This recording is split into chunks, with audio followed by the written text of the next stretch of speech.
How does that thing work? What? Morning, everyone. Thank you for coming. Oh, that's awesome. It means a lot to me and for the people in charge here. This title was obviously for SEO reasons, so I can score really big on BuzzFeed maybe later. This is one of my favorite quotes. Probably you guys know it. You don't have to see the whole staircase. Just take that first step. To me, bravery is really about that first step, because you have to believe in yourself. No matter what you do, you may have the best plan in the world, but if you don't take that first step, it doesn't matter. My first step was when I was about 16 or 17 years old. I wanted to be a TV producer. I thought that, I don't know, TV sucks, you know, I was a teenager, and I was like, they're not talking to me, you know. So I wanted to produce a TV show, so I just picked up the phone and called my local TV station, and I said, hey guys, maybe I should produce a TV show, you know, I could do this. Obviously not.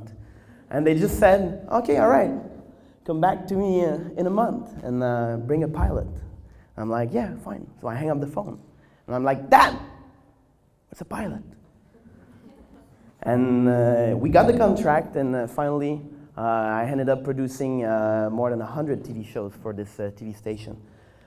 I then moved all my content online on a website called bomb.tv. Do we have sound here? No? So obviously my style was always the same style. It was always authentic, and it's about the friends and the adventure and the music and the party. So I think if you do the things you want to do and you do the show that you want to see, people will care about it. So obviously there were animals everywhere. We're going around trying stuff. We're being brave. We're being stupid. I think that's what teenagers should do, and that's what we did. So I think they recognize themselves in what we did.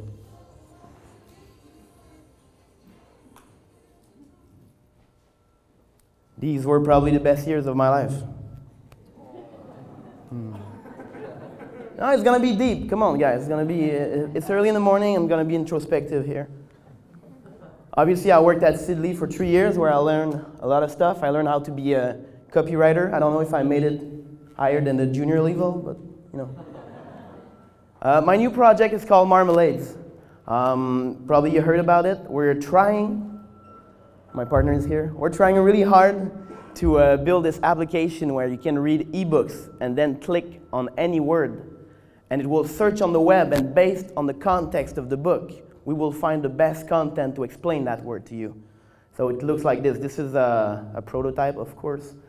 This is where we're at right now. So basically you highlight stuff, and then on this occasion you got some YouTube videos explaining what the cliffs at Crater Lakes are. So it kind of creates that Wikipedia effect. So you don't have to open a second browser. You just browse inside your book and get some stuff out there. So enough about me. I'm going to talk about bravery today. It's going to be fun, you know. I just don't want to go too deep into any subjects. I just curated a bunch of people that I admire for what they do and what they bring in the business. And I try to pull some advice out of it, you know, just to make a list to score on BuzzFeed again. So here we go. Are you ready? Yes. My English is okay? Yes. Oh yeah. Okay, cool. I told these guys it would be basic English, level 3 English, like Obama does, you know. So a little conversation, a little less conversation, a little more action. I think right now with social media, people talk too much. They spend time browsing on their laptop, and they don't take time to start something. They just comment, and they just criticize, and they fear failure, so they don't do stuff. They just talk about stuff, and I'm so tired of that. And what I like about the startup culture is that people start things.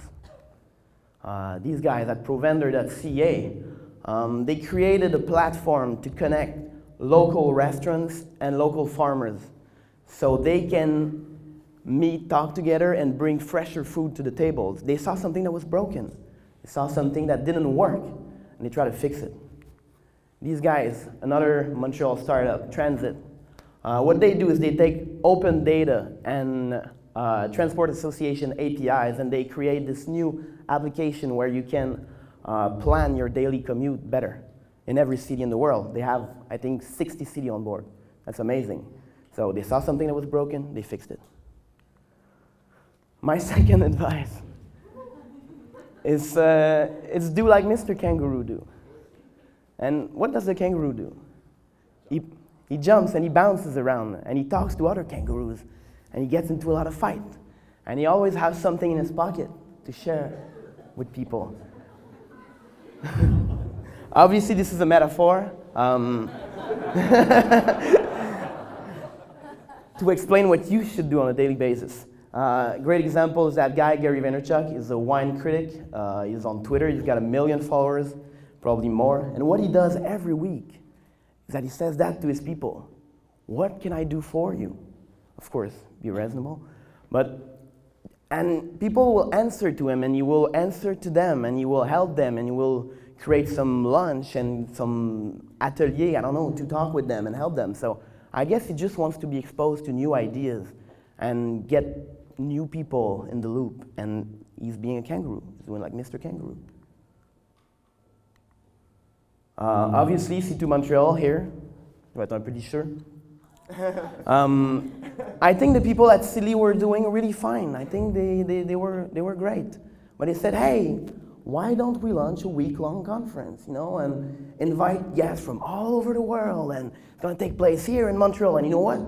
It starts in 200 days. This is not bravery, this is nuts. My third advice is embrace your inner loser, because we're all losers here. And of course we are, and we try to hide it behind, like, I don't know, a good keynote, or professionalism, or that English accent. But you know, we're all losers, and you gotta embrace that thing, you know. And a good guy we all love, Louis C.K. I mean, look at this guy. He knows he's getting fat, he's balding, he's a redhead guy, but I mean, that's what he tells everyone, and we love him about it. So why do you take yourself seriously? Just have fun, and people will love you for it. Look, he's a millionaire now. Some may recall this summer I was really broke.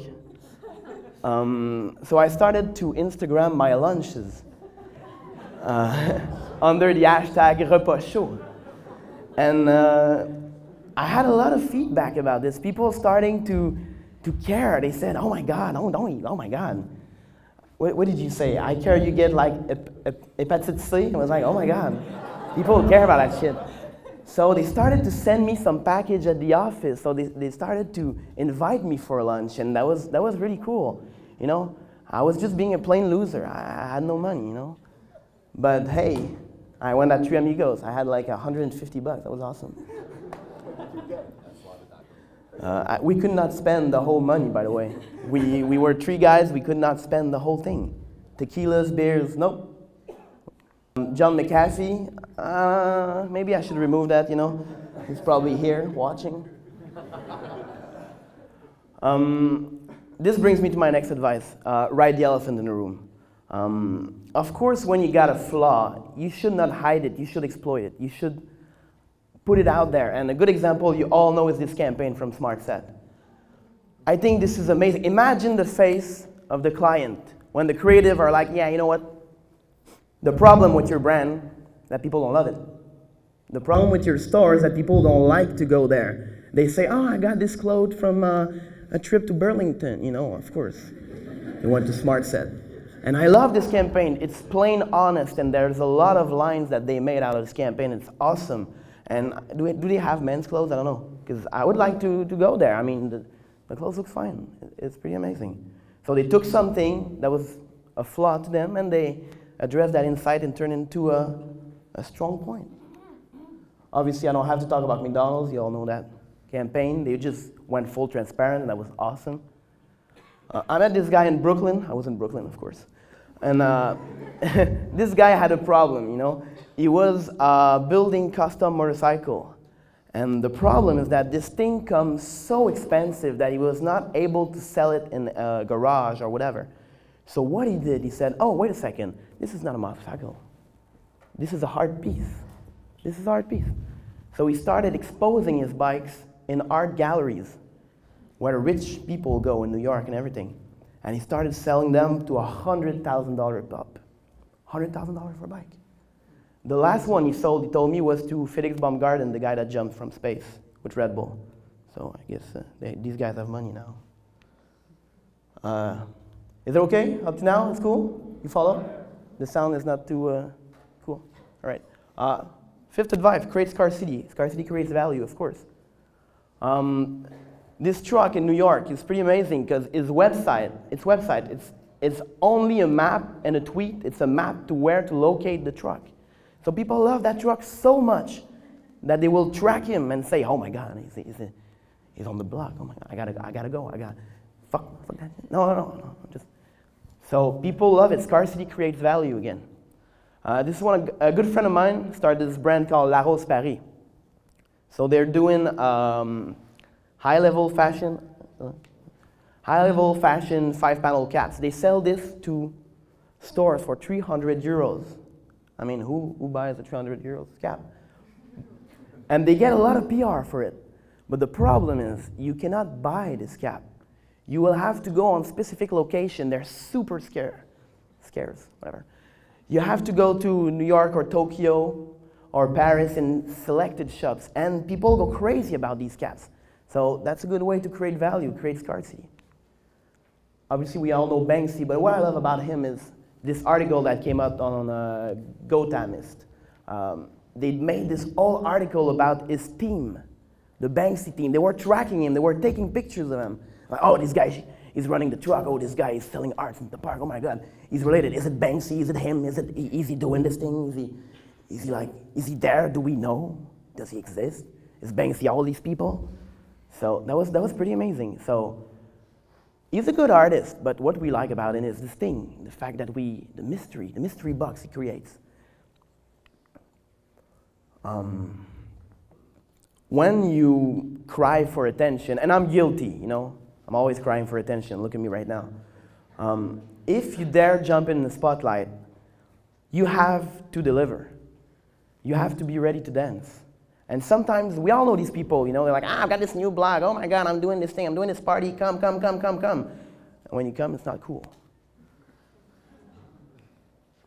This guy, Drake. Everybody knows Drake? He's rapping, singing, he's a beautiful boy. He was in a teenage TV show, you know, he was an actor. And at one point he said, you know, I want to be a rapper. Everybody said, cool, you're a black dude, fine, you go. Do your thing, rap, fine. Everybody was laughing about him. But he stood up, he jumped in the spotlight, and he invented his own style, his slow singing, rapping thing. And he became one of the best rappers right now. So he jumped in the spotlight and he delivered.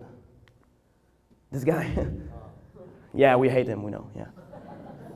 I mean, this guy gets a lot of PR, but he's building a rocket right now. And the rocket can launch and land back on its feet.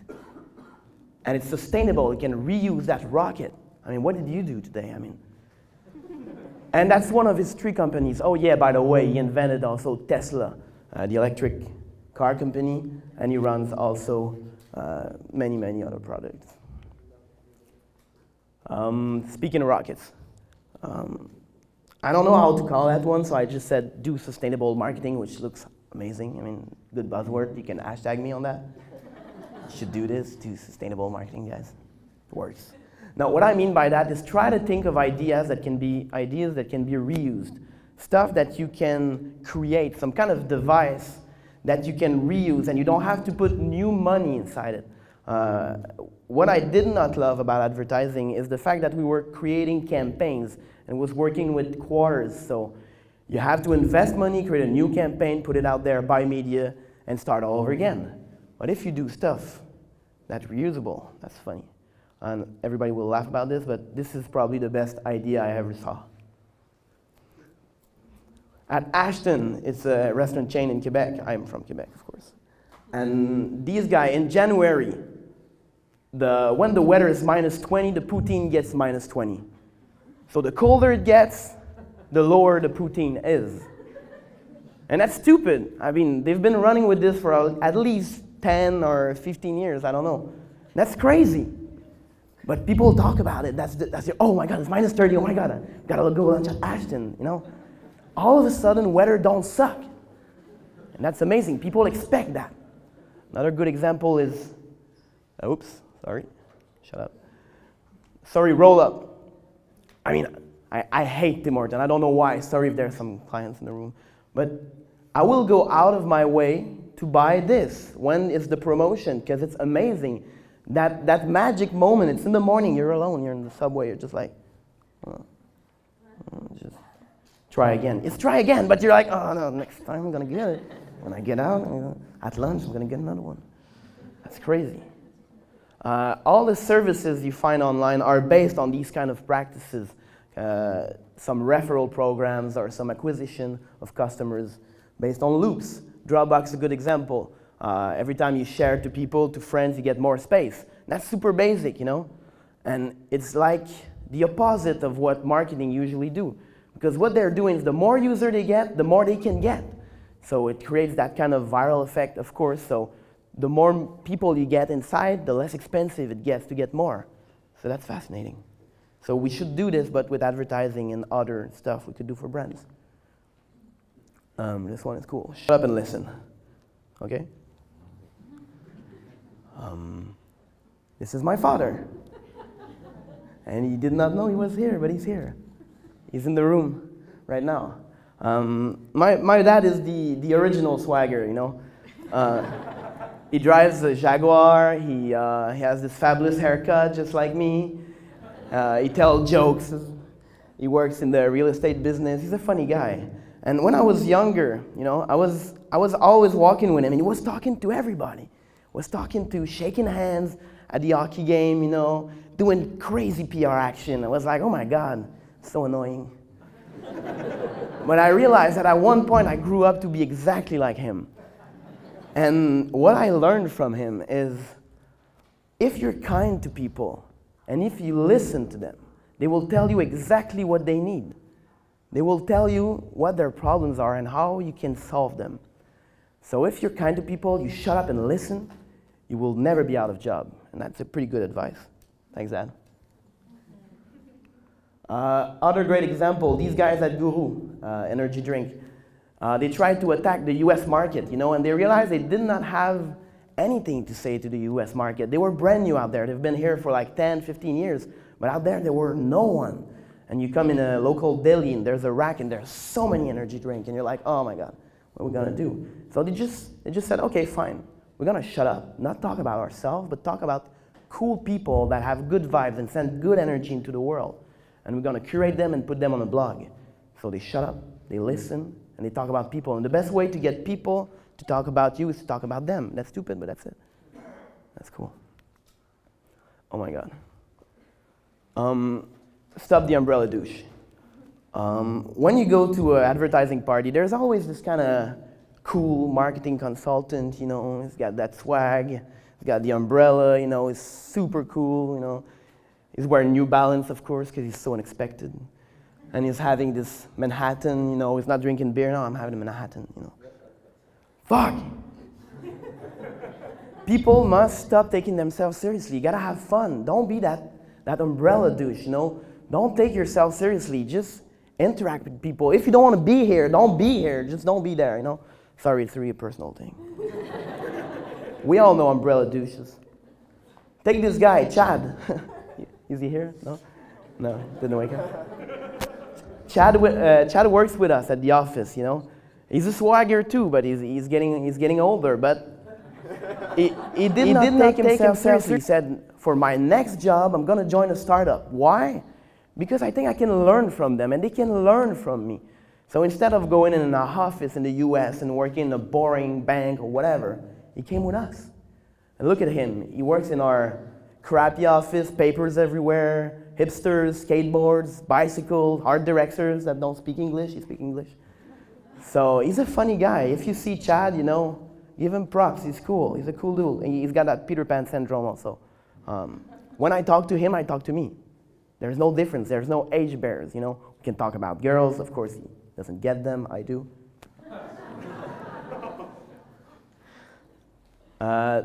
Other cool brand that don't take themselves seriously is the Volvo trucks. You know, we all saw that thing with Jean-Claude Van Damme. Respect the circle, please, sir. Respect the circle. Volvo are amazing because it's a B2B company. I mean, we don't care about trucks. It's a boring company. I will not buy trucks. I don't have $1 million. I wish. But they do this amazing thing. They said, we have a boring brand. Why don't we do something crazy? And people love it. And people care and they share it. At least they do something with their brand. So that's kind of brave. You know, they could just sit there and sell to truck guys, I guess. Fucking love Woody Allen. He's been in the business for 40 years, made 40 movies, 1 movie a year. And there's this great documentary on Netflix if you are subscribing to Netflix. It's called Woody Allen, a documentary, easy to find. And what everybody says about Woody Allen is he never gave any directions to actors. He was always handing them scripts and he said, yeah, we'll see you on the set. Yeah. No, don't practice. I don't want to hear it. No. Because he trusts people. He trusts people that if he hired them, they're going to give them the best of him. And if he gives them 2 directions, they're going to act like the direction. He wants the best of them. And he said, no, the script is a blueprint. You can't change anything in the script. So he's trusting people. So you should trust people like Woody. They will give you the best. Like Whole Foods. They do like Woody. Because every store kind of act independently because the store managers have the power to create their own kind of promotions inside. They have their own Twitter accounts. They also have a reinsertion program for prisoners. They trust people. She's not stealing, she's working on a soap display here. This will be my last advice, and it's a personal one. Sometimes everything is so secured, everything is so, I don't know, with the school system, and we're all taken by the hand and everything, we kind of forget that we're alive, and this life is amazing. I know it sounds a little cheesy, you know, say that YOLO thing here, but you must not forget. And I had this adventure in Salvador. One of the guys here, so I cannot tell too much lies. What's up, Ben? And they brought me to this special spot where you, to become a man, you have to jump from La Piscina, which is a tower on the side of the sea. And to get there, I had to climb. But it was kind of complicated. You had to catch a wave and grab some volcanic rock and, you know, climb. And all the locals were like, who brought the white boy? Oh, my God. He's surely going to die. So I started climbing, you know. At one point, one wave got me and brought me back in the ocean. I was kind of stuck. And I was pretty sure I was dead, you know. After 2 or 3 attempts, I just said, oh, you know what? This place is beautiful. Let's die here. It's going to be awesome. But then I thought of my parents. They could not retrieve my body. It would be... So... at that one point, I was pretty sure I was dead, and I have a video. Not of me dying, of course. But this is the spot. So this is after I almost died, and I was just so happy to be there and so happy to be not there. I was not thinking about my career. I was not thinking about my life savings or whatever it is. I was just a scared animal that was just living for the first time, and look at this place. You're going to see me jump after that.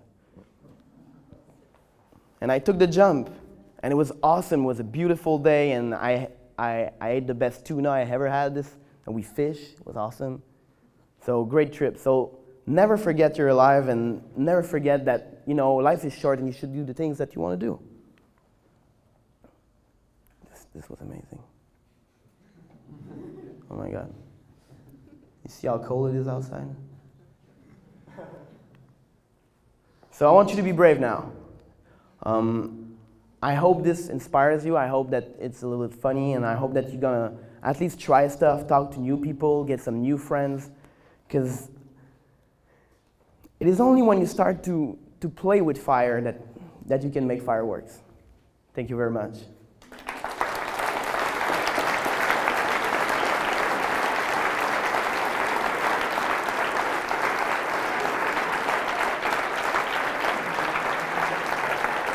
Thank you.